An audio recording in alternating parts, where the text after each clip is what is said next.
ونستغفره ونؤمن به ونتوكل عليه ونعوذ بالله من شرور أنفسنا ومن سيئات أعمالنا من يهده الله فلا مضل له ومن يضلله فلا هادي له وأشهد أن لا إله إلا الله وحده لا شريك له وأشهد أن محمدا عبده ورسوله يا أيها الذين آمنوا اتقوا الله حق تقاته ولا تموتن إلا وأنتم مسلمون يا أيها الناس اتقوا ربكم الذي خلقكم من نفس واحدة وخلق منها زوجها وبث منهما رجالا كثيرا ونساء واتقوا الله الذي تساءلون به والأرحام إن الله كان عليكم رقيبا يا أيها الذين آمنوا اتقوا الله وقولوا قولا سديدا يصلح لكم أعمالكم ويغفر لكم ذنوبكم ومن يطع الله ورسوله فقد فاز فوزا عظيما أما بعد فإن خير الحديث كتاب الله وخير الهدي هدي محمد صلى الله عليه وسلم وشر الأمور محدثاتها وكل محدثة بدعة وكل بدعة ضلالة وكل ضلالة في النار فأعوذ بالله السميع العليم من الشيطان الرجيم بسم الله الرحمن الرحيم لقد كان لكم في رسول الله أسوة حسنة. تمام قسم کے حمد و ثنا تعریف و کبریائی بڑائی بزرگی سکیلے اللہ وحدہ لا شریک کے لائق و سزاوار ہے، جو سارے جہان کا پالنہار ہے، جو رب العالمین ہے، جو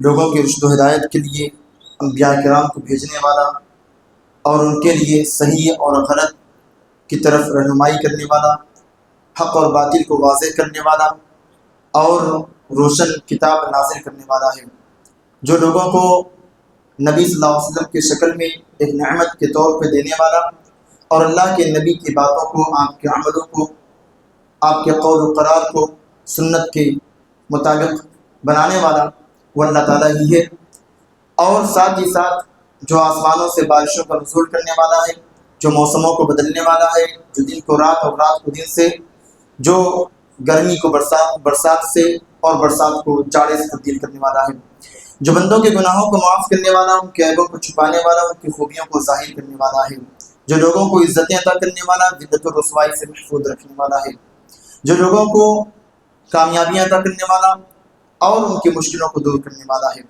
وبعدہ درود و سلام و تمام نبیوں پر بالخصوص خاتم النبیین سید المرسلین محمد عربی صلی اللہ علیہ وسلم پر۔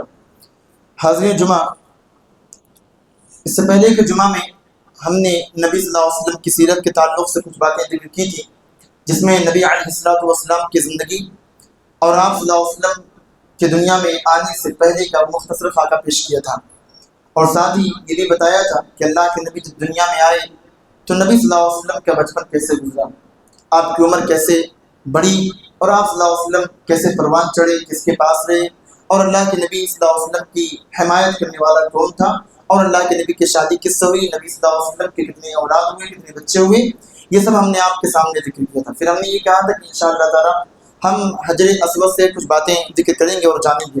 نبی صلی اللہ علیہ وسلم کی عمر 35 سال ہو چکی ہے، اللہ کے نبی 35 سال کی عمر آپ کی ہو چکی ہے، اور حجر اسود کی تعمیر کا معاملہ کھڑا ہوا۔ لوگوں نے کہا کہ حجر اسود کو تعمیر کیا جائے، چونکہ حجر اسود کی دیواریں بوسیدہ ہو چکی ہیں اور اس کی عمارت کمزور ہو چکی ہے، بارش ہوتی ہے، سیلاب آتا ہے تو قریب ہے کہ پانی اندر گھس جائے یا پھر عمارت ہی ڈھہ جائے، گر جائے۔ تو لوگوں نے یہ ارادہ کیا کیوں نہ ہم خانہ کعبہ کو نئے سرے سے تعمیر کریں، لیکن کسی کی ہمت نہیں ہو رہی تھی کوئی اس کو ہاتھ لگائے۔ بلاخر ولید بن مغیرہ اور کچھ لوگوں نے اس کو ہاتھ لگایا، دیکھا کچھ نہیں ہوا تو اس کو اور لوگوں نے پھر گرایا، پھر خانہ کعبہ کو نئے سرے سے تعمیر کرنا شروع کیا۔ لیکن سوال یہ پیدا ہوا کہ کمائی تو ہماری حرام ہے، خانہ کعبہ اللہ کا گھر ہے، اس کو حلال کمائی سے اس کی تعمیر کرنی ہے۔ تو لوگوں نے کہا دیکھو بھائی، جس کے پاس جتنا پیسہ ہے وہی پیسہ لے کر کیا جو حلال کمائی سے اس نے کمایا ہے، حرام کمائی کا اس میں 1 روپیہ نہیں لگائیں گے۔ اب جتنی بھی سردار تھے سارے لوگوں نے حلال کمائی لا کر کے جمع کیا اور اس سے خانہ کعبہ کو تعمیر کرنا شروع کیا۔ خانہ کعبہ کو تعمیر کیا گیا، لیکن اس کی اونچائی بڑھا دی گئی، زمین سے اونچا کیا گیا اور اس کو، تاکہ پانی اگر آئے، سیلاب آئے، بارش آئے، پانی اندر نہ جا سکے۔ اور خانہ کعبہ کو تھوڑا چھوٹا کیا گیا۔ چھوٹا اس لیے کیا گیا کہ جب جو قریش تھے، جو وہاں کے سرداران تھے، ان کے پاس حلال کمائی کی کمی پڑ گئی، جو ان کا حلال کمایا وہ مال تھا وہ کم پڑ گیا۔ تو لوگوں نے کہا بھائی دیکھو ہم لوگ خانہ کعبہ کو صرف اور صرف حلال کمائی سے تعمیر کرنے کے ہم نے یہ وعدہ کیا ہے، تو پیسہ کم ہو گیا ہے، ہم ایسا کریں گے اس کو سائڈ میں تھوڑی باؤنڈری بنا دیں گے اور خانہ کعبہ کو چھوٹا کر دیں گے۔ تو انہوں نے خانہ کعبہ کو چھوٹا کیا۔ تو حتیم جو ہے نا، جو سفید سے نشان لگا ہوا حتیم جو ہے، وہ خانہ کعبہ کا حصہ ہے جس کو چھوڑا گیا، کمائی کم ہونے کی وجہ سے، حلال کمائی نہ ہونے کی وجہ سے اس کو چھوڑ دیا گیا تھا۔ تو بہرحال وہ حتیم بھی خانہ کعبہ کا حصہ ہے۔ پھر خانہ کعبہ کو چوکور شکل میں بنایا گیا اور خانہ کعبہ کے اندر 6 ستون رکھے گئے، 6 کھمبے ہوئے، پھر اوپر چھت ڈالا گیا۔ اس سے پہلے چھت نہیں تھا، تو کیا تھا، چور لوگ آتے چوری کر کے مال وغیرہ سب لے کر کے چلے جاتے۔ تو یہ ہوا خانہ کعبہ میں چھت بھی لگایا جائے، تو وہاں سے چھت کی تعمیر کی گئی اور خانہ کعبہ بن گیا۔ لیکن معاملہ یہاں کھڑا ہوا کہ حجر اسود جو وہاں کی شان تھی، خانہ کعبہ کی جو شان تھی، اس کو کیسے رکھا جائے، کون رکھے؟ تو یہ ہوا کہ حجر اسود کو رکھنا ہے، اس کو نصب کرنا ہے۔ ایسا کرتے ہیں کہ جو بڑے سردار تھے وہ کہنے لگے ہم رکھیں گے، جو ادھر سے دوسرے قبیلے والے کہہ رہے ہیں ہم رکھیں گے۔ بہرحال اختلافات اور نزاع کا معاملہ آگے بڑھا اور ڈر یہ تھا کہ ہاتھا پائی ہو جاتی، مار پیٹ ہو جاتی اور لوگ قتل و قتال تک بڑھ جاتے۔ تو کسی نے کہا کہ دیکھو بھائی ہم لوگ معاملے کو سلجھاتے ہیں، ایسا کرتے ہیں کہ جو شخص صبح سب سے پہلے آئے گا ہم اس کو اپنا حکم مان لیں گے، اپنا حاکم مان لیں گے، جو وہ فیصلہ کرے گا ہم اس کی بات مان لیں گے۔ اب جب صبح ہوئی تو نبی صلی اللہ علیہ وسلم سب سے پہلے پہنچے ہوئے تھے۔ لوگ دیکھ کر کے صبح ہی چلانے لگے، کہنے لگے ھذا محمد رضینا، ھذا الامین، یہ تو امین ہے، ھذا الامین، ھذا محمد رضینا، یہ محمد صلی اللہ علیہ وسلم ہم سے راضی ہیں، محمد صلی اللہ علیہ وسلم جو بھی فیصلہ کریں گے، آپ جو بھی کہیں گے ہم آپ کی ہر بات کو مانیں گے اور ہم آپ کو اپنا حکم، اپنا حاکم مانتے ہیں اور ہم آپ کو اپنا فیصلہ مانتے ہیں، آپ جو بھی فیصلہ کریں گے، جو بھی آپ کہیں گے ہم آپ کی بات کو مانیں گے۔ نبی صلی اللہ علیہ وسلم بھی نبی نہیں بنائے گئے، ابھی صرف آپ 35 سال کے ہیں، تو اللہ کے نبی صلی اللہ علیہ وسلم کی فراست کو دیکھیے، دور اندیشی کو دیکھیے، اللہ کے نبی نے معاملے کو کیسے سلجھایا۔ وہ معاملہ جہاں اختلاف بڑھ سکتا تھا، جہاں پہ انتشار ہو سکتا تھا، جہاں پہ نزاع قائم ہو سکتا تھا، جہاں پہ ایک قبیلے والے دوسرے قبیلے والے کو مارنے کے لیے تیار ہو جاتے، اللہ کے نبی صلی اللہ علیہ وسلم نے اپنی حکمت عملی سے اس معاملے کو سلجھا دیا۔ کیسے؟ آپ نے کہا دیکھو بھائی چادر لے کر جاؤ، چادر لائی گی، آپ نے چادر پہ حجر اسود کو رکھا اور آپ نے کہا جتنے قبیلے کے لوگ ہیں مکہ کے سارے سردار جو سردار ہیں سارے لوگ چادر کا کونا پکڑ لیں، جس کو جہاں جگہ ملے چادر پکڑ لیں، اور سارے لوگ چادر پکڑ کر کے لے کے آئے خانہ کعبہ کے پاس۔ پھر اللہ کے نبی صلی اللہ علیہ وسلم اپنے دست مبارک سے اس کو اٹھائے اور آپ نے اس کو اٹھا کر حجر اسود کو اس کے مقام پہ نصب کیا۔ حجر اسود کی تاریخ میرے بھائی بہت بڑی ہے اور بہت عظیم بھی ہے۔ یہ حجر اسود کوئی معمولی پتھر نہیں ہے، حجر اسود ہوا ہے جو جنت سے آیا ہے، جو جنت سے آیا ہے اور اللہ رب العالمین نے اس کو بھیجا ہے، اور یہ بالکل دودھ سے زیادہ سفید پتھر تھا۔ لوگوں نے چوم چوم کر کے اور لوگوں کی گناہوں کی وجہ سے وہ پتھر سیاہ ہو گیا، کالا ہو گیا، یہاں تک کہ اس کا نام ہی پڑ گیا حجر اسود، حجر اسود۔ اسی طرح سے جو بھی شخص اس کو چومے گا، اس کو بوسہ لے گا، حق کے ساتھ قیامت کے روز حجر اسود اس کے بارے میں گواہی دے گا۔ اسی طرح سے میرے بھائیوں نبی صلی اللہ علیہ وسلم نے حجر اسود کو چوما، صحابہ کرام نے حجر اسود کو چوما، اور عمر رضی اللہ تعالیٰ عنہ کہنے لگے اے حجر اسود میں جانتا ہوں کہ تو پتھر ہے، اگر نبی صلی اللہ علیہ وسلم تجھے چومے نہ ہوتے، تجھے بوسہ نہ لیے ہوتے تو میں بھی تجھے چومتا نہیں۔ تو کسی بھی نفع اور نقصان کا مالک نہیں ہے۔ اللہ کے نبی صلی اللہ علیہ وسلم نے حجر اسود کو وہاں پر تعمیر کر دیا۔ حجر اسود کے بارے میں ایک واقعہ ملتا ہے، کیا حجر اسود چوری ہو گیا تھا؟ یہ چوری ہوا 317 ہجری میں 7 ذی الحجہ کو، اور کرامتہ ایک صوفیوں کی قسم ہے، ان لوگوں نے اس حجر اسود کو چرا لیا۔ وہ گئے اور مکہ شریف میں گئے، خانہ کعبہ جتنے لوگ تھے سب کو قتل کر دیا۔ اس کو ابن کثیر رحمۃ اللہ علیہ البدایہ والنہایہ میں، علامہ سیوطی نے بھی تفسیر میں اور دیگر لوگوں نے اپنی کتابوں میں اس کو درج کیا ہے کہ حجر اسود 22 سال تک خانہ کعبہ میں لگا ہوا نہیں تھا۔ کرامتہ وہاں سے چوری کر کے لے کر کے گئے اور بحرین لے کر کے چلے گئے، اور 22 سال حجر اسود خانہ کعبہ سے محروم رہا۔ پھر جو ہے 22 سال کے بعد جب نیا خلیفہ آیا اور پھر اس نے جو 30,000 درہم کرامتہ والوں کو دیا اور شیخ محدث عبداللہ کو بھیجا ان کے پاس کہ آپ جائیے دے کر کے آئیے حجر اسود کو، وہ گئے دینے حجر اسود، تو ان لوگوں نے حجر اسود کی جگہ پہ دوسرا پتھر، چمکیلا پتھر، خوبصورت اور خوشبودار پتھر دے دیا۔ انہوں نے کہا یہ حجر اسود نہیں ہے، حجر اسود ہوا ہے کہ اگر اس کو پانی میں رکھیں گے تو ڈوبے گا نہیں، حجر اسود ہوا ہے اگر اس کو آگ میں رکھیں گے گرم نہیں ہوگا، جلے گا نہیں۔ ڈالا گیا اس کو پانی میں، ڈوبا نہیں، وہ پتھر جو تھا وہ ڈوب گیا، لیکن بعد میں حجر اسود ڈالا گیا، حجر اسود ڈوبا نہیں، اور جو نقلی پتھر تھا اس کو آگ میں جلایا گیا، گرم ہو گیا، اور حجر اسود کو جب ڈالا گیا اس کو کوئی فرق نہیں پڑا۔ یہ سارے واقعات کچھ تبدیلی کے ساتھ علماء نے اس کو اپنی اپنی کتابوں میں درج کیا ہے، چونکہ تاریخی باتیں اس میں کچھ اختلاف ہے، لیکن یہ معاملہ صحیح ہے کہ حجر اسود کو چوری کیا گیا ہے اور اس کو 22 سال تک خانہ کعبہ سے محروم رکھا گیا۔ تو اس طرح سے حجر اسود کے بارے میں ہم نے جانا۔ اس طرح سے میرے بھائیوں، نبی صلی اللہ علیہ وسلم 40 سال کے ہوئے اور آپ نے نبوت کا اعلان کیا۔ شروعاتی مراحل میں ہم اللہ کے نبی کی زندگی کو تقسیم کر سکتے ہیں کہ اللہ کے نبی صلی اللہ علیہ وسلم جب مکہ میں تھے، آپ نے مکہ کی زندگی میں کیسے دین کی تبلیغ کی، نشر و اشاعت کی۔ مکہ کی زندگی کو ہم 3 مراحل میں بانٹ سکتے ہیں۔ نمبر 1، 3 سال تک نبی صلی اللہ علیہ وسلم نے چھپ کر کے لوگوں کو دعوت دی، بالکل چھپ کر کے، فردن انفرادی طور پہ ایک شخص کو پکڑ کر کے، جس کو لگتا کہ یہ شخص اچھا ہے، اس میں خیر کی نشانیاں ہیں، اس میں خیر پنہاں ہیں، اللہ کے نبی اس کے پاس جاتے اس کو سمجھاتے۔ 3 سال تک ایسے چلا۔ پھر چوتھے نبوت سے لے کر کے اور 10ویں تک اللہ کے نبی صلی اللہ علیہ وسلم اور اس دعوت کو نمایاں کیے، یعنی مکہ والوں تک پہنچایا اللہ کہ ہم اللہ کے نبی ہیں اور اسلام لاؤ، بت پرستی کو چھوڑو، کفر کو چھوڑو، حق کی طرف آؤ۔ اللہ کے نبی نے لوگوں کو دعوت دیا۔ پھر 7 سال کے بعد 3 سال اور ہم تقسیم کر دیں الگ، تیسرا مرحلہ 10 سے لے کر کے ہجرت مدینہ تک نبی صلی اللہ علیہ وسلم کی جو یہ دعوت تھی مکہ سے باہر پہنچی، تبھی مدینہ کے لوگ آئے۔ یہ آپ کی دعوت حبشہ میں پہنچی کہ یہاں سے مسلمان حبشہ تک پہنچے، تو 3 سال آخر کے اس میں اللہ کے نبی صلی اللہ علیہ وسلم کی جو دین کی دعوت تھی وہ مکہ سے باہر عرب ممالک میں پہنچی، اور 7 سال جو ہے اس میں مکہ والوں تک اللہ دعوت کی تبلیغ کی گئی، اور 3 سال شروعاتی جو مراحل ہیں اس میں چھپ کر کے مسلمانوں کو دعوت دی گئی۔ تو اس طرح سے لوگ مسلمان ہوئے، اور سب سے پہلے نبی صلی اللہ علیہ وسلم نے اپنی بیوی حضرت خدیجہ رضی اللہ تعالیٰ عنہ کو دعوت دی، انہوں نے اسلام کو قبول کیا اور سب سے پہلی خاتون بنی کہ آپ مسلمان ہونے والی ہیں۔ سب سے پہلا شرط کسی کو حاصل عورتوں میں تو حضرت خدیجہ بنت خویلد رضی اللہ تعالیٰ عنہ ہیں، آپ نے سب سے پہلے اسلام کو قبول کیا۔ مردوں میں ابو بکر صدیق رضی اللہ تعالیٰ عنہ، بچوں میں علی رضی اللہ عنہ، اس طرح سے لوگوں نے اسلام کو قبول کیا۔ پھر اور صحابہ کرام جو مسلمان ہوئے، ابو بکر رضی اللہ عنہ جو مسلمان ہوئے، لوگ اپنی اپنی کوششوں سے اسلام کو لوگوں تک پہنچاتے رہے۔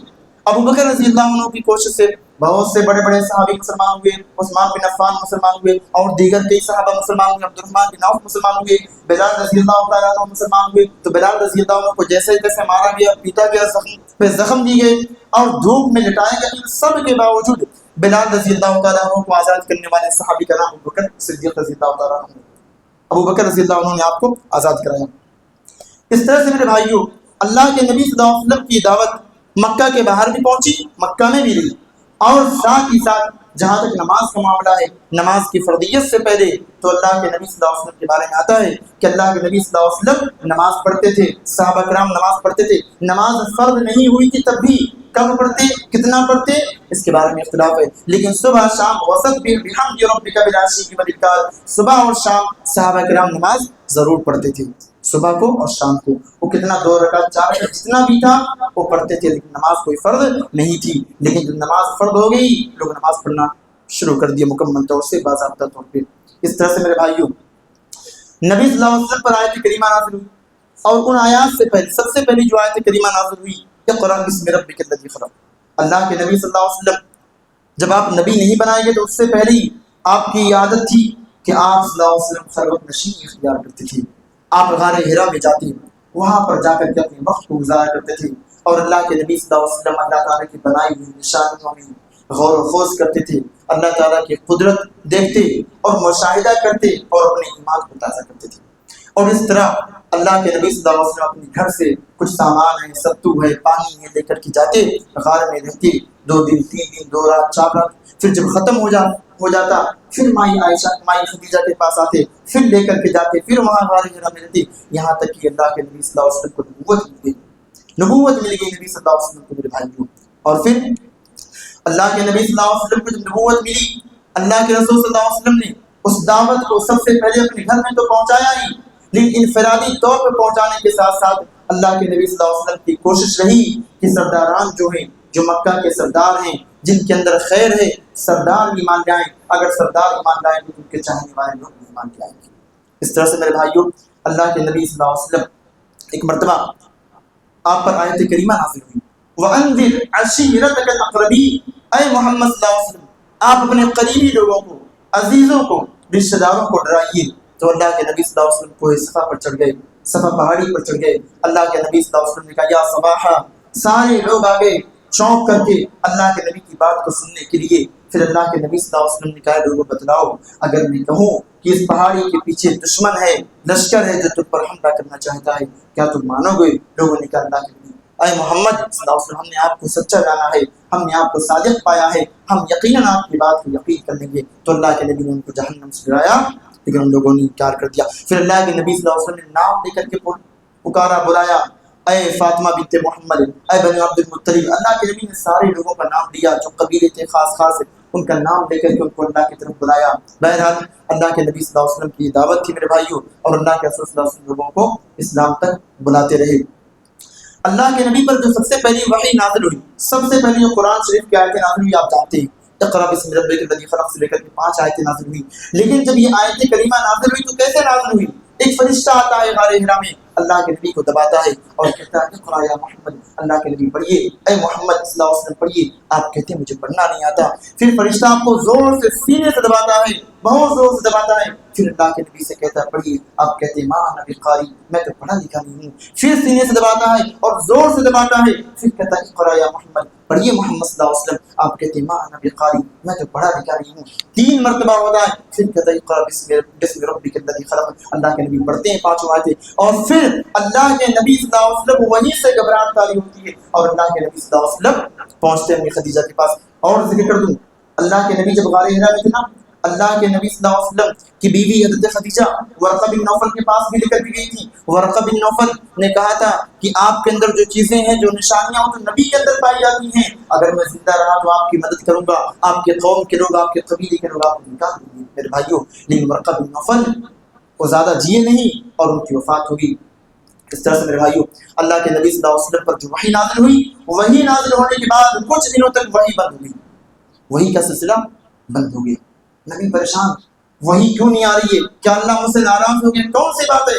وحی کیوں نہیں اتر رہی ہے؟ اللہ کے نبی صلی اللہ علیہ وسلم کافی پریشان ہیں۔ کبھی اتنا کچھ ہوا کہ اللہ کے نبی صلی اللہ علیہ وسلم اپنے آپ کو پہاڑ سے گرا لیں، لیکن اللہ کے نبی صلی اللہ علیہ وسلم جب بھی ایسے کوئی حرکت کرنے جاتے تو فوراً ایک آواز آتی، اے محمد صلی اللہ علیہ وسلم آپ سچے رسول ہیں، آپ اللہ کے بھیجے ہوئے رسول ہیں، آپ محمد ہیں، آپ محمد رسول اللہ ہیں۔ اللہ کے نبی جب حضرت جبریل کی آواز سنتے آپ کو اطمینان ہوتا، تسلی ہوتی، تشفی ہوتی، اور آپ صلی اللہ علیہ وسلم اپنے قدم سے اٹھ جاتے۔ ایک مرتبہ ایسا بھی ہوا اللہ کے نبی کافی پریشان ہیں اور اللہ کے نبی صلی اللہ علیہ وسلم پریشانی کے عالم میں بالکل ڈوبے ہوئے ہیں، آواز آتی محمد۔ اللہ کے نبی آگے دیکھتے ہیں، پیچھے دیکھتے ہیں، دائیں بائیں دیکھتے ہیں، کوئی نہیں ہے۔ پھر آپ آگے اوپر آسمان کی طرف نگاہ اٹھاتے ہیں تو دیکھتے ہیں حضرت جبرائیل علیہ السلام ہے، کرسی پر بیٹھے ہوئے ہیں اور اللہ کے نبی کو آواز دے رہے ہیں۔ تو اللہ کے نبی صلی اللہ علیہ وسلم نے حضرت جبرائیل کو 2 مرتبہ دیکھا ہے، 2 مرتبہ ان کی اصلی شکل میں وہاں بھی دیکھا۔ تو اس طرح سے اللہ کے نبی صلی اللہ علیہ وسلم کے بارے میں ہم نے مختصر طور پہ ذکر کیا۔ انشاءاللہ اگلے خطبہ میں جانیں گے کہ وحی کتنی طرح کی ہوتی ہے، وحی کیسے نازل ہوتی ہے، وحی کی کیفیت کیا ہوتی ہے، اور اس کے بعد دعوت و تبلیغ کی کیا مراحل گزرے، کیسے نبی صلی اللہ علیہ وسلم پر دشواریاں آئیں، کیسے پریشانیاں آئیں۔ انشاءاللہ ہم تمام چیزوں کو جانیں گے۔ اللہ تعالیٰ سے دعا کرتے ہیں اللہ تعالیٰ ہم سب کو جو ہے نبی صلی اللہ علیہ وسلم کی سیرت کے بھرپور مطالعہ کرنے کی توفیق عطا فرمائے اور اس سے سبق حاصل کرنے کی توفیق عطا فرمائے، اور نبی صلی اللہ علیہ وسلم کی زندگی کو ہی اپنے لیے اسوہ، آئیڈیل اور نمونہ بنانے کی توفیق عطا فرمائے۔ اللہ تعالیٰ ہمیں توفیق دے کہ ہم اپنی زندگی کا ہر قدم نبی کے نقش قدم پر گزاریں۔ اور اللہ تعالیٰ ہمیں توفیق دے ہماری زندگی کا ہر سانس اللہ کے نبی صلی اللہ علیہ وسلم کے سنت کے مطابق ہی چلے. ہمارا قدم، ہمارا اٹھنا، ہمارا بیٹھنا، ہمارا جینا، ہمارا چلنا، ہمارا مرنا، سب کچھ نبی صلی اللہ علیہ وسلم کے نقش قدم پر ہو. ہماری دشمنی، ہماری دوستی، ہمارا سب کچھ نبی صلی اللہ علیہ وسلم کے نقش قدم پر ہو. اللہ تعالیٰ ہم سب کو عمل کی توفیق عطا فرمائے. آمین. تقبل یا رب العالمین.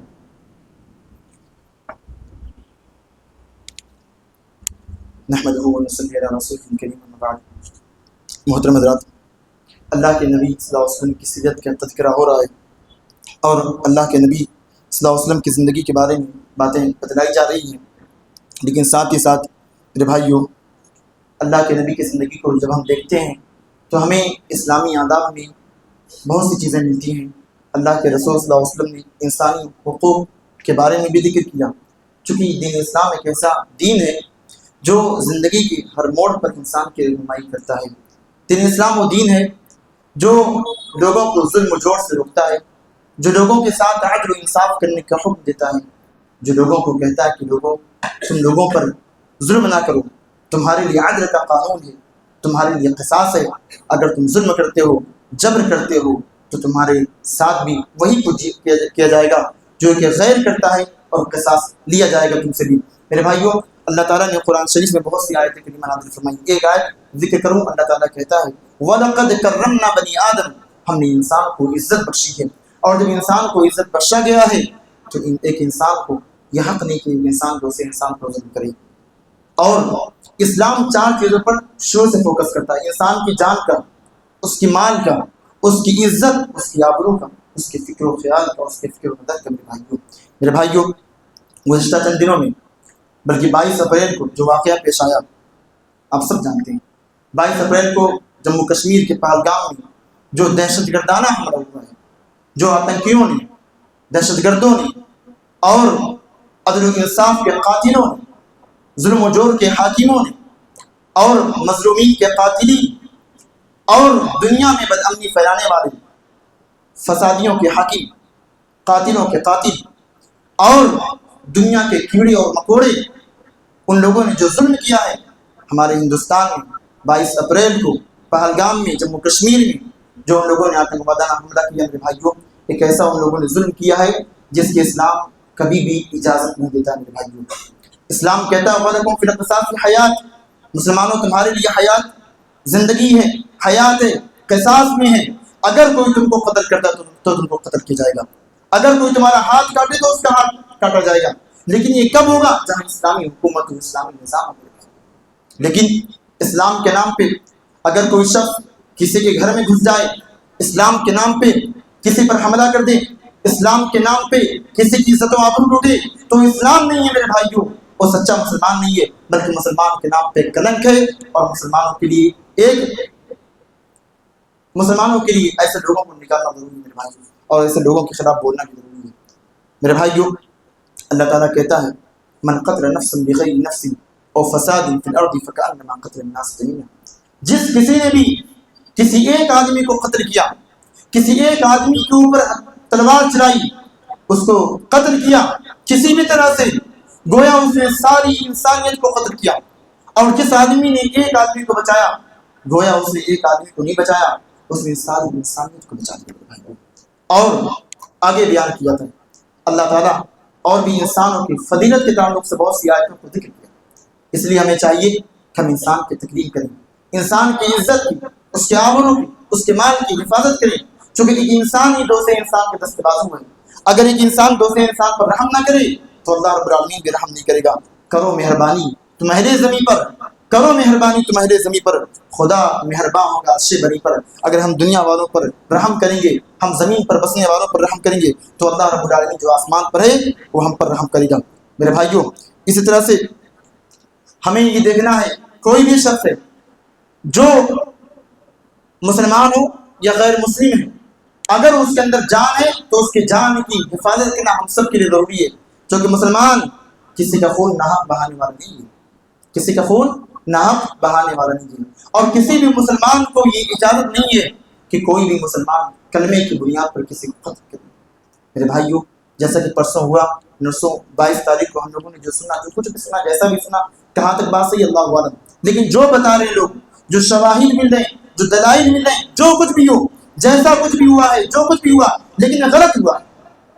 اگر کوئی کہے کلمہ پڑھو تو تمہیں چھوڑیں گے، کلمہ پڑھ کے پہچانا، مذہب کے نام پہ قتل کیا، کس اسلام نے ان کو اجازت دی ہے؟ کس رب نے ان کو اجازت دی ہے؟ ہمارا رب جو اسلام کا رب ہے، ہمارا رب جو مسلمانوں کا رب ہے، ہمارا رب جو قرآن کا رب ہے، ہمارا رب جو ساری کائنات کا رب ہے، اس رب کا یہ دین نہیں ہے. یہ دین تو علماء کا، جاہلوں کا، ان علماء کا ہے جن لوگوں نے اسلام کو اپنے اعتبار سے، اپنی سوچ بوجھ سے سمجھا ہے. ان لوگوں کا یہ دین نہیں ہے جو قرآن کو صرف صالحین سے سمجھا ہے. میرے بھائیوں، اس لیے قرآن کو اور حدیث کو جب تک منہج سلف پہ نہیں سمجھیں گے، صحابہ نے کیسے سمجھا، ویسے اگر ہم نہیں سمجھیں گے کامیاب نہیں ہو سکتے. ان لوگوں نے دین کو اپنے نہج پہ، اپنی سوچ بوجھ پہ، اپنے عقل پہ سمجھا تو 22 تاریخ کو یہ معاملہ پیش آیا. اگر انہوں نے دین کو اللہ تعالیٰ کے بتائے ہوئے راستے پر، اللہ کے نبی کے دین پر سمجھا ہوتا، سلف صالحین کے نقش قدم پہ چلے ہوتے، صحابہ کرام کو دیکھا ہوتا، تو 22 تاریخ کو جو ان لوگوں نے اٹیک کیا ہوتے نہیں کیے ہوتے. کیونکہ اسلام یہ تعلیم نہیں دیتا ہے کہ آپ کسی کو قتل کیجیے. ارے کیا انہوں نے جرم کیا؟ کوئی گھومنے گیا آپ اس کو مار دیجیے. اللہ کے نبی صلی اللہ علیہ وسلم ہیں، ایک جنگ سے لوٹ رہے ہیں، آرام کرنے کے لیے اللہ کے نبی لیٹے ہوئے ہیں، دیکھا اللہ کے نبی تھکے ہوئے آرام کرنے کے لیے سو گئے. اللہ کے نبی، ایک بدو آیا، غیر مسلم آیا، دیکھا نبی لیٹے ہوئے، اچھا موقع ہے، لاؤ قتل کر دوں. اللہ کے نبی کی تلوار پیٹ سے نکالی اور چیخ کے بولا، محمد تم کو مجھ سے کون بچائے گا؟ اللہ کے نبی اٹھ گئے، اللہ کے نبی نے فوراً کہا اللہ بچائے گا. اس کے ہاتھوں سے تلوار گر گئی. اللہ کے نبی نے کہا تجھے کون بچائے گا؟ میرے بھائیوں، اللہ کے نبی نے اسے قتل نہیں کیا، اللہ کے نبی نے اسے چھوڑ دیا. مسلمان غیر مسلم کے ساتھ ظلم کریں؟ ارے اسلام تو وہ ہے، اگر کوئی مسلمان کے ساتھ نہیں، غیر مسلم کے ساتھ نہیں، اگر کوئی مسلمان تہجد گزار، نمازوں کا پابند، حج کرنے والا، روزہ رکھنے والا، صلہ رحمی کرنے والا بھی اگر کسی بلی کے ساتھ ظلم کرتا ہے تو اللہ رب العالمین اس کو اٹھا کے جہنم میں ڈالے گا. اللہ کے نبی کی حدیث ایک عورت تھی، بہت نیک تھی، بہت اچھی تھی، لیکن کیا کی؟ شیطان نے اس کو سوچی، ایک بلی کو پکڑا اور بلی کو پکڑ کر کے باندھ دیا. اس کو نہ اس کو چھوڑا، نہ کھانا دیا، نہ پانی دیا، اور بلی تڑپتے ہوئے مر گئی. اللہ کے نبی کا اللہ تعالیٰ نے اٹھا کے اس عورت کو جہنم میں ڈال دیا. تو جو لوگ کسی کو قتل کرتے ہیں ان کا انجام کیا ہوگا بھائی؟ اس لیے ہم سب کو اس کی مذمت کرنی چاہیے. اور میں آپ کو بتاؤں، جہاں تک معاملہ ہے نا، ہم ایک ایسے ملک میں ہیں جو گنگا جمنی تہذیب کا ملک کہا جاتا ہے. ہم ایک ایسے ملک میں ہیں جو دارالامن ہے. ہم ایک ایسے ملک میں ہیں جو نہ دارالاسلام ہے، نہ دارالحرب ہے، بلکہ دارالامن ہے. اور دارالامن میں ہم سب کو قومی یکجہتی کے ساتھ رہنا ہے. اور اگر کوئی ایسا حملہ کرتا ہے تو ہمیں یہ نہیں کہنا اس نے بھی ایسا کیا، اس نے بھی ایسا کیا، بلکہ ہم سب کو مل کر کے ملک کے ساتھ رہنا ہوگا. ملک کی آواز میں آواز ملانا ہوگا. حکومت کیسی بھی ہو، کس کی بھی ہو، اگر ہم پہ حملہ ہو، یہ نہ سوچیے پاکستان بچانے آئے گا، کوئی اور ملک بچائے گا. اللہ کی قسم کوئی ملک تمہارے کام نہیں آنے والا. دیکھ لیجیے فلسطین کو دیکھیے. پوری دنیا میں، پوری دنیا کے مسلمانوں میں درد ہے، کوئی اٹھ رہا ہے بچانے کے لیے. بچانے کون جا رہے ہیں؟ رافضی بچانے جا رہے ہیں، جن کے دل میں چور ہے. رافضی اس کو بچائیں گے، شیعہ والے لوگ اس کو بچائیں گے، ایران والے اس کو بچائیں گے. ارے وہ کیا بچائیں گے؟ ان کا تو خود مقصد ہے اس کو ختم کرنے کا. سوچیے، ہم ہندوستان میں کوئی ہماری مدد کو ہے سوچیے نہیں. اس لیے اگر ہم ہندوستان میں محبت اپنے ملک سے ہم کرتے بھی ہیں، لیکن میرے بھائی ایسے لوگوں کے ساتھ ہمدردی نہیں ہونی چاہیے جو حملہ کرتے ہیں. 2-3 پوسٹ آئی میڈیا پہ، کسی نے کہا بہت اچھا ہوا. ارے کیسے اچھا ہوا بھائی؟ تمہارے ملک پہ حملہ ہو، کیسے اچھا ہوا؟ کیسے اچھا ہوا؟ تو بہرحال اس کا خیال رکھنا. اور میں آپ کو بتاؤں، کسی نے کہا مجھ سے کہا کہ اگر کوئی نبی کے شان میں گستاخی کرے تو میں نے کہا نبی کے شان میں اگر وہ گستاخی کرے تو ابھی تم اس سے قتل نہیں کر سکتے ہو. کوئی تمہارے سامنے کھڑا ہے بیٹھ کر کے نبی کے شان میں گستاخی کر تم قتل کر دو گے. اس کو قتل کر کے دیکھو معاملہ کتنا سنگین پکڑے گا.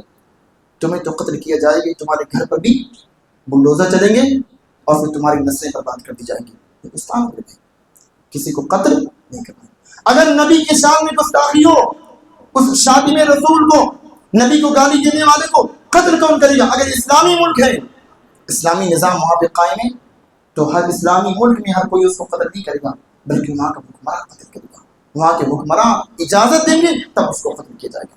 ہم اور آپ چاہیں اس کو قتل کر دیں؟ نہیں کر سکتے.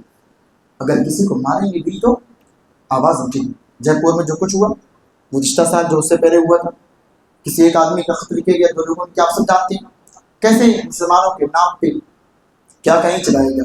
اس لیے اس سے بچنے کی ضرورت ہے میرے بھائیوں. ہم قتل بھی کرتے ہیں تو ہو جاتے ہیں بدنام، ہم قتل بھی کرتے ہیں تو ہو جاتے ہیں بدنام، ہم آہ بھی کرتے ہیں تو ہو جاتے ہیں بدنام، اور قتل بھی کرتے ہیں تو چرچا نہیں ہوتا۔ اس لیے ہمیں قدم پھونک پھونک کے رکھنا میرے بھائی، اور ہم اسلام پر چلیں، قرآن و حدیث پر عمل کریں، اور جو کچھ بھی ہے ہم اپنے ملک کے ساتھ انشاءاللہ ہم وفاداری سے رہتے بھی ہیں، یہ ہماری فطرت میں ہے، ہمارے نیچر میں، ہم شروع سے وفادار ہیں اور انشاءاللہ وفادار رہیں گے۔ لیکن اگر کوئی ہم سے ایسا شخص ملتا ہے جو ہمارے ملک کے خلاف بات کرتا ہے، یقیناً ہم اس کو سمجھائیں گے، اس کی زبان پکڑ لیں گے۔ ہمارے ملک میں حملہ کوئی حملہ کرے، کام آئے گا ہمارا اپنا ملک نا، اس لیے ہمیں اپنے ملک کے ساتھ ہی رہنا ہے۔ جو کچھ بھی ہوا 22 تاریخ کو غلط ہوا، ایسا نہیں ہونا چاہیے۔ وہ اسلام کے ماننے والے نہیں تھے میرے بھائی، اسلام کے ماننے والے وہ دہشت گرد تھے، اور دہشت گردوں کے خلاف کوئی علماء کا فتویٰ ہے، یہ لوگ اسلام کے خلاف کام کر رہے ہیں۔ اس لیے اللہ تعالیٰ سے دعا کرتے ہیں اللہ تعالیٰ ہم سب کو جو ہے محفوظ رکھے، اور ہمیں توفیق دے کہ ہم اپنے بچوں کو شروع سے مکتب کی جو عمر ہوتی ہے نا، اسی عمر سے بچوں کو دین کی تعلیم دیں۔